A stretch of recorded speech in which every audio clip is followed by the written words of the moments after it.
Can we keep the winning run going? You ain't so tough with that bad boy tuck. I'ma get it how I'm living, I'ma walk the walk. Outline my lines, I rap through thought. Yes, friends, what's happening? Welcome back to Football Therapy with me, your host, Jan. How's it going, mate? Are you doing okay? I hope you are. I really do genuinely hope that. Welcome back to Football Therapy, not Chelsea news. We're going to do a preview of the Fulham derby. That's right, Chelsea versus Fulham FC. Both coming off midweek wins, of course, in the Cup. Both struggle to score goals, but is Chelsea's form about to turn around? Well, we've got a win, we've got a goal. Should have been a couple of goals from Nico Jackson. Of course, he's won't be able to play this game, as won't Malo Gusto, or Reece James, or Ben Chilwell. That's right, his injury is going to keep him out for what people are assuming is going to be a few weeks. So how are we going to approach this game, boys, girls, ladies and gentlemen? How are we going to do it? Well, today, on this channel, Football Therapy, we're going to tell you. I'm going to build a lineup, show you how they play, and everything is going to be alright, right? Yes? Let me know.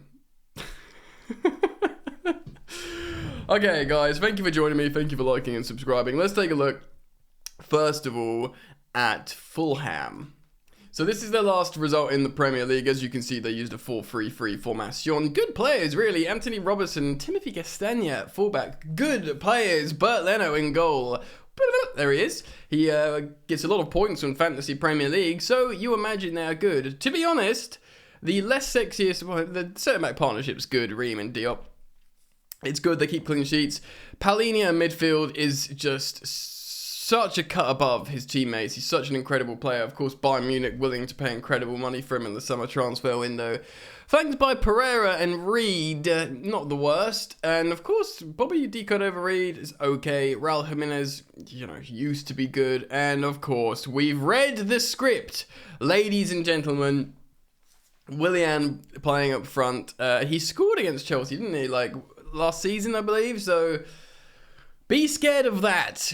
Be scared of that. So 4-3-3, under Silva, they like to try and score, but since they've lost Mitrovic, they're just not free scoring, man. I know Jimenez is a good striker, but since his head injury at Wolves, it's not been the same. Of course, that leaves a massive gap open for a narrative shift in his Fulham career, playing against Chelsea. So yes, be very afraid of that. But this is how I'm setting up. Bang. As you can see here, I've had to make some changes. So is Pochettino. We're without first choice fullbacks. We're without a striker. And this is how I would like to go. Well, firstly, let's talk about the defense. This is how I think the defense is going to go, or at least should go. Of course, left back, we could play Cucurella. We could even play Martson. But the fact how Pochettino doesn't see Martson as a left back, I think we are going to see Colwill return to left back in the Premier League like he has been all season. The rested Thiago Silva will be good to go to centre-back partnership Axel Disasi. Of course, in front of Rob Sanchez in goal, who should hopefully be less shaky, not playing his former side. And bro, I'm just so surprised how good Marc Cucurella played at right back in that second half against Brighton. To the point where I want to give him another chance. Of course, a lot of people are saying that Disasi could play right back like he finished the game when Gusto got sent off, which would mean, these guys move over, and where you could play, Martson here or even Cucurella here. So essentially, you could just play a back four like that, which we may well see, of course. And to be honest, many people, without watching that game against Brighton, would probably say, yeah, that makes most sense. Play Disasi, a right footer there, and play Cucurella, a left back at left back. But I think because he's played Colwill at left back so much and he trusts him there, and if he plays behind someone like Mudryk, of course Chilwell's not available, I think he'll want the more defensive, resolute defensive player in Colwill. And because Cucurella played such a good second half against Brighton at right back, if you just ask him to do the same thing again, that would be great. Now, the midfield too, Caicedo is going to play. I am certain. Now, of course, what we all want to see in a double pivot is Caicedo playing out here and Fernandes playing about here. That's what we all want to see. And then, of course, we'll talk about the forwards in a little bit more detail in just a moment. You could see Mudryk, Martin again playing there, or Noni, we'll talk about that. Palmer deserves a start, absolutely, in the Premier League now, and I think Pochettino has intimated as much, so we can imagine to see Palmer starting in the number 10 or right wing. And then, of course, Sterling could play as the false 9. We'll talk about that in a second as well. I fear, though, what we might see is this. I feel like we might see Palmer on the right. I have a feeling Fernandes is going to start in the number 10 again, which is very frustrating. We probably won't see the likes of Martin, and we will probably see the likes of Conor Gallagher, who would wear the captain's armband on the day. Now, this is a very, very likely lineup, I think, seeing this. Caicedo and Gallagher, double pivot. A position we don't like to see Fernandes in. I don't think it works, but maybe it will eventually. I'm very not happy. There's some good English for you there. What I do think could happen in this game as well is Noni Madueke playing if Palmer plays there, but do you drop £105 million? Where is Madueke? Enzo Fernandez, I don't know. Unless, this is tough, man, because that is a workable front four.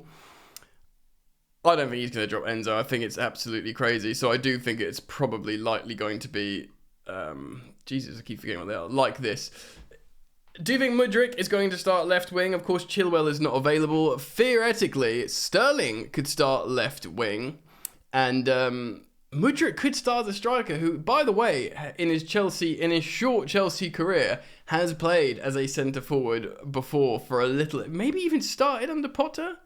One game as a centre-forward. I think he has done it. I mean, in theory, if you're just going to run in behind, which I'm not sure is going to be a constant option for Fulham, you could say Mudryk, but I don't think we do that. I think we play Mudryk on the left, and like I said before, with Colwill behind him. Mudryk's not the best tactically or defensively, even though he shows willing to. He's just not there yet. Having someone resolute like Colwill behind does help, who can track back very intelligently. He's a centre-back, so that kind of makes sense. So I think, in terms of locked down players, I think for this would be Sanchez, Colwill, Mudryk, Disasi and Silva. I do think Cucurella deserves another chance at right back. We'll have to see. Of course, like I said before, we could end up seeing something like this. Colwill left centre back, Cucurella left back, Disasi right back. So, let's keep that back four in terms of personnel there for the moment. But like I've explained, there is two potential variations. We've got this sort of this sort of Bermuda triangle of confusion in terms of how Gallagher is a weird one because he deserves to start. He's wearing the captain's armband and Pochettino likes him. But then again, you've got £220 million worth of players here in Fernandes and Caicedo. Unless you do this is probably what I'd do. I'd play Gallagher in the 10 and I'd play Fernandes like this. This is something we've spoken about before that would probably make the most sense. Gallagher is like an offensive 8. He likes to play in the 18-yard box and try and score goals. So this would probably make the most sense. Sadly, I don't think it's going to happen. I would personally, if we just move back to preference, I probably would just drop Gallagher just to see how this could go. And even if Madueke is not good to go, maybe you play Martin there.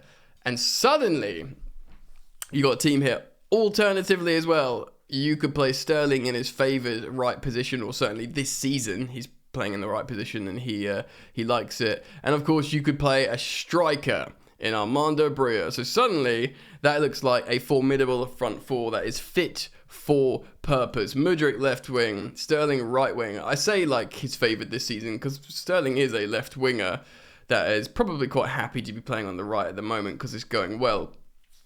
So you got Mudryk on the left, Sterling on the right, Palmer left-footed number 10/right winger that could swap with Sterling quite comfortably, drift out wide and try and curl in shots himself.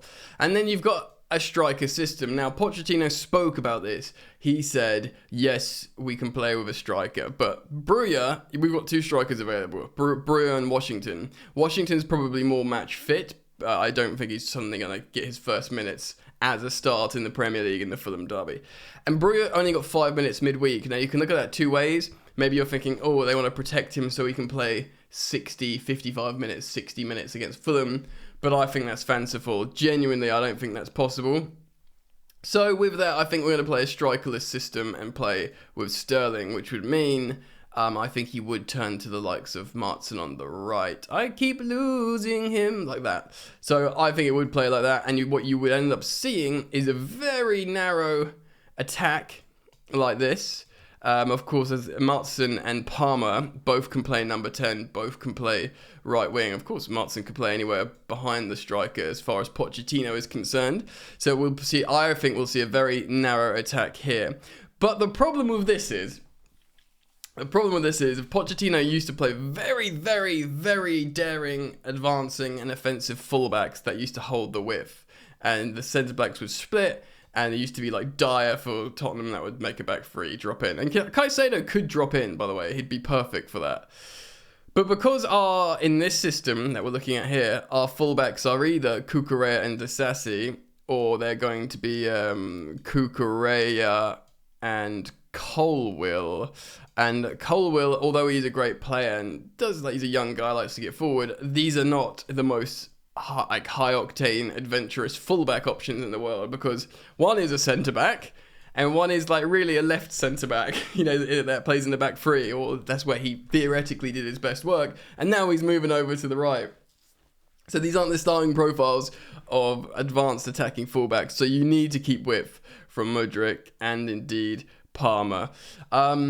So it's going to be very, very strange. For me, there's not going to be someone that's occupying the 18-yard box in the final third as a striker. It will be Sterling coming short, playing between the lines. And who knows, maybe this will work. We've been playing with a striker, but maybe we need to not play with a striker. This has the capacity to be a very frustrating scenario in terms of who plays up front. Who else could play up front? Well, I don't know. Palmer played very, very briefly like that. Of course, you could also look to play like in a kind of 4-4, a very advanced 4-4-2 formation. So kind of like what I think would be like this. And Martin, this would actually kind of suit him as a left footer playing like that. And ultimately, you could play like this. So you could play like Sterling and Palmer. Certainly out of possession, it's always Fernandes who joins the press. But let's just say as a generalized rough formation, you could play like a 4-4-2 like this. Palmer left footer trying to combine with Sterling and the people behind advancing, and trying to either whip one in with his left boot or let Sterling dribble into the box. Sterling likes to just get into the box frantically, doesn't he? And maybe combine, and of course Mudryk can pull people out of position. Martin can drift inside and join that number 10 pocket and try and create chaos essentially. And hopefully the 4-3-3 of Fulham can be broken. We will need support from whoever plays up front to join the midfield, of course, because the number 10, whoever's going to play there, is going to come up against a functional 4-3-3 of Fulham. That would be quite dominating in midfield. And as you know, games are won and lost in the midfield. So that's something very, very important we need to consider. All right, so it's not ideal. Like I said, no Chilwell, no James, no Jackson, no Gusto. We've got midfielders. We do. Of course, we don't have the likes of, we've yet to see Lavia, but we've got Caicedo, Fernandes. We have got Captain Conor Gallagher, who looks like he's going to be utilised constantly, but whether Pochettino just trusts him at this point, and in such the early embryonic stages of his Chelsea tenure, he's going to look to players that he trusts, which is certainly Conor Gallagher. Let me know what you think in regards to a midfield. I'd be very interested in hearing what you guys have to say. Can you drop Enzo Fernandez, or do you have to play him and then Gallagher? Because it feels out of order. It feels like Fernandes and Caicedo are untouchable, but it would feel really out of order to drop Gallagher maybe. But then again, I guess he'd just come off the bench. But we do need to see this investment play in a double pivot long term. Or don't we? I don't know. Because that's all we're saying. We're saying, oh, well, they cost 220 million together, Moises and Enzo. We need to see them build a partnership next to each other long term. And especially considering when Nkunku returns, when Cardi Chukwuemeka returns, which he might be available for this game. I don't think he's going to start, by the way. But I think he could come off the bench and play in that number 10, which would, move possibly Cole Palmer off to the right, or he would replace Cole Palmer in the number 10. But I don't think he'll start after just not playing for so long. So these available options, can you, because we're going to play number 10s like Carney and Nkunku, surely just move Enzo away, because you're not planning on playing Enzo there long term, because you can't. So with that in mind, cultivate a relationship between Caicedo and Enzo in a double pivot and start playing different options in 10. Play Gallagher in the 10. He loves scoring goals and combining and doing high turnovers and winning the ball back in the final third. Try it out. Plus also, I don't know, Enzo's not renowned for scoring goals, certainly at Chelsea. So, I don't know, play players that can score. I don't know, Mutson got a few goals last season or whatever. Anyway, let me know what you think. It's going to be an exciting game. The feel-good factor is back at Chelsea. Of course, we won a game but it was against good opposition. The team spirit's good. The crowd were cheering again. This is an opportunity to create a winning streak. So it's really a massive game in that sense. I do think we're going to win. Fulham don't score many goals, and generally our defense isn't bad. So I reckon if we just win this like a 1-0, it would be good. It wouldn't create headlines, but that kind of works for us. Just slowly going by our business. If we do see sub appearances from Breuer, Chukwuemeka, that would be a good story and stuff like that. So let me know what you think. Comment down below. I'll, of course, do a complete breakdown series video of the game when it's finished. And, keep it locked to Football Therapy. Thanks for joining me. Peace.